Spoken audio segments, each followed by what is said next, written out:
আ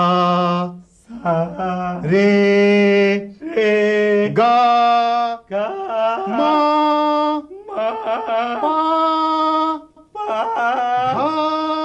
ধা ধা নি নি সা।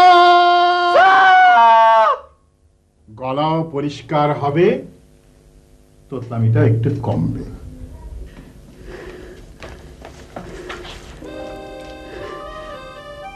What a teacher!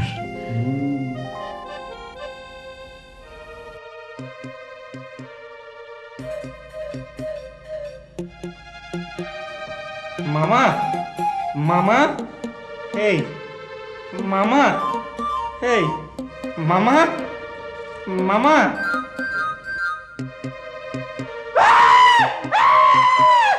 এখনো তো কিছুই করিনি, চিৎকার করছেন কেন? ভয় লাগছে তো।